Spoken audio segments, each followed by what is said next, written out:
So, Robby, what's on your radar? Well, a little over a year ago, Rochelle Walensky, who was then a professor of medicine at Harvard Medical School and is now the director of the Centers for Disease Control and Prevention, well, she gave an interview to WBUR in Boston in which she noted the purported success of lockdown policies in authoritarian countries. Let's take a listen. Have you seen examples of this kind of focused protection work either, other countries here in the United States at other times? Is this something that we know can work? Well, that's actually my biggest challenge with it, is I think that this is what Sweden tried to do. This was their plan. What we know from Sweden is that their death rate, their per capita death, is 591 per million. That rivals the United States at 593 per million. To give you a sense of what lockdowns were able to do in other countries, and I mean really strict lockdowns, in China, their death rate is 3 per million. So when you look at what Sweden was trying to do and what they are trying to emulate in Sweden, it didn't work. They were unable to protect them. Let me quote the important part again. She said, to give you a sense of what lockdowns were able to do in other countries, and I mean really strict lockdowns, in China, their death rate is 3 per million.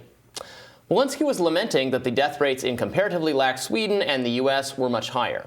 Now, whether China's really strict lockdowns can truly be deemed a success largely depends on whether that government's reported COVID-19 cases and death totals are accurate. An important question given how much the Chinese Communist Party has already lied about the pandemic, and also whether it will ever be possible to relax these very strict lockdowns. Because more than a year after Walensky sounded an admiring note, China's pandemic authoritarianism is still in full swing. Despite sporadic shutdowns of entire cities, the country has not completely stamped out the coronavirus. Dozens of new cases are reported every day, and again, it's difficult to say if those numbers represent undercounts. At every stage of the pandemic, Chinese government officials have misled their own citizens and indeed the rest of the planet about the virus. But even if China does have COVID-19 under control, harsh pandemic mitigation measures exact a steep price in return. One Chinese town bordering Myanmar was recently locked down by their government, and what followed was brutally repressive. This is from NPR. Residents left starving inside makeshift quarantine centers fashioned out of shipping containers. Businesses forbidden from selling goods, even online. A baby reportedly tested for COVID 74 times.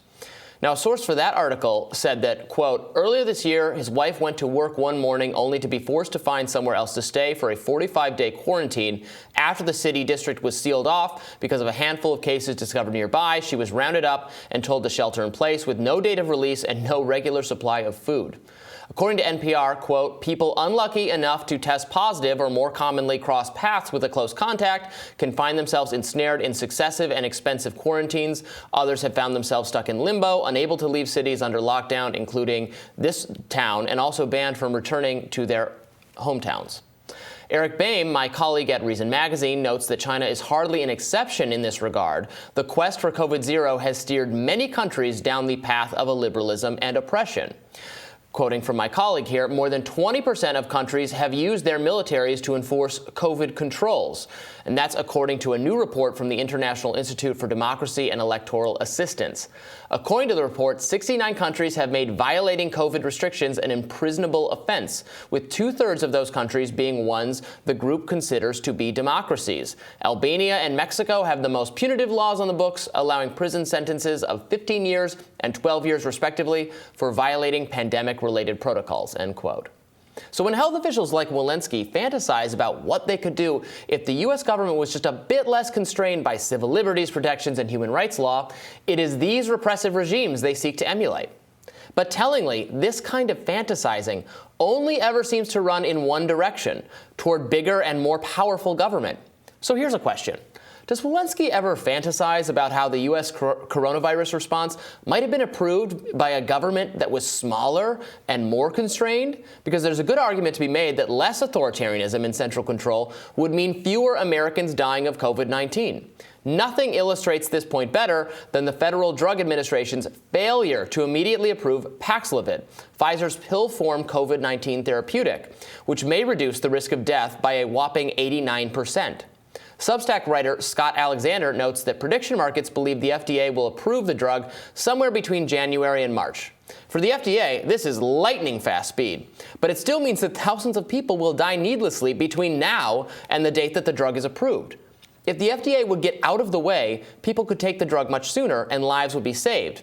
Quoting from Scott Alexander, "It's pretty weird that the FDA agrees Paxlovid is so great that it's unethical to study it further because it would be unconscionable to design a study with no Paxlovid control group. But also, the FDA has not approved it, it remains illegal, and nobody is allowed to use it. One would hope this is because the FDA plans to approve it immediately, but the prediction market expects it to take 6 weeks, during which time we expect about 50,000 more Americans to die of COVID." So these delays are costly but hardly surprising. After all, the FDA has repeatedly failed to approve COVID-19 tests that would doubtlessly save lives if the government would make it legal for Americans to purchase them. Wrote Lydia DePillis and Eric Unmansky in ProPublica, companies trying to get the Food and Drug Administration's approval for rapid COVID-19 tests describe an arbitrary, opaque process that meanders on, sometimes long after their products have been approved in other countries, that prioritize accessibility and affordability over perfect accuracy. It gets worse. An FDA reviewer quit last May and told ProPublica he could evaluate the hundreds of pages in an application within a few days, but then the applications would go nowhere for months as higher-up officials seemed paralyzed by indecision. This is quoting this official. "I could easily process dozens of them, but I ended up with 1 or 2 in my queue constantly. They would stay there forever. I had a lot of free time." So instead of waxing philosophical about what might have been possible if the U.S. government were less constrained, it would be nice if federal health bureaucrats conceded that the most ideal pie-in-the-sky scenario is one in which their authority was more limited rather than less. Stricter lockdowns. What is Walensky talking about? If her ilk cared about saving lives, they should daydream about smaller government, not bigger government. So it's just that. This is what bothers me. When we have thrown out so much normalcy, right? Now schools close all the time. Children, we wrestle masks onto children. Businesses have no right to be open. We have thrown normalcy out the door. Everything's on the table. Whatever federal health officials, the federal government can make you take a vaccine in your workplace. They have total control. They are not constrained. And yet we never talk about, okay, then what if we just approve all the therapeutics right now? The doing dramatic things only goes in the direction of giving more control to bureaucrats. We don't do anything dramatic in the direction of giving less control to bureaucrats, even if that seems to me like that would be the most obvious way to save lives. It'd just be like, everyone wants this pill. Doctors can prescribe this pill. Everyone can take it right now. And the one dramatic intervention, Warp Speed, required, presidential pressure. Yes. On the entire community, on that entire FDA and drug production. The Biden teams basically had to threaten the FDA to get the boosters approved, and they were putting pressure on the. If it was up to the FDA, it's clear their panel of supposed experts would have been like, this can wait. Yeah, and so what's also interesting is that a lot of liberals are completely fine to believe that Ron DeSantis is making up numbers out of Florida. Right. But then you look at China's numbers. Right. Those are clean. So I was just looking up China's numbers at WHO. They claim to have 127,537 confirmed cases. That's not yesterday. Right, ever. We had 90,000+ yesterday. Right. They're claiming ever since January 2020. They claim to have 5,697 deaths. 5,000 out of 1.4 billion people in China. That's their claim. They also claim that they have given out 2,337,700,250 doses of the vaccine. Wow. They have 1.4 billion people. So, according to these numbers, they've almost fully vaccinated, every man, woman, and child and infant in the country. This is a function of the way that the bureaucracy in China is set up, where the local administrator has an incentive to lie to the one up and up and up. Exactly. You can't say I had 10,000 COVID cases yesterday.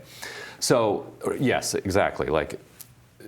Do these draconian lockdowns even work? We don't actually know. We can't base the answer on these absurd numbers. Right. And also, does it mean they just have to do this forever? Because then that's not going to work. When you start to finally ease up, well, then even if those numbers are true, which they're not, then the cases, when you finally give in and relax them, then the cases go up. But you're right. It's crazy that they would say that these drugs are so effective that we got to That they can't. They got to stop the trials because it's unethical to not let the control group have them. Right. And but 58,000 people, Americans died in Vietnam. Right. And we're okay with 50,000 people dying between now and January because, the FDA's got Thanksgiving and the holidays, and they'll get to it. I saw someone tweet, if you have a loved one who dies between now and this pill becoming available, I will understand your decision to become like a supervillain. Like it's horrible. And there will be people in this situation absolutely. And this is what's considered fast. So anyway, Team Rising will join us next, so stay tuned for that.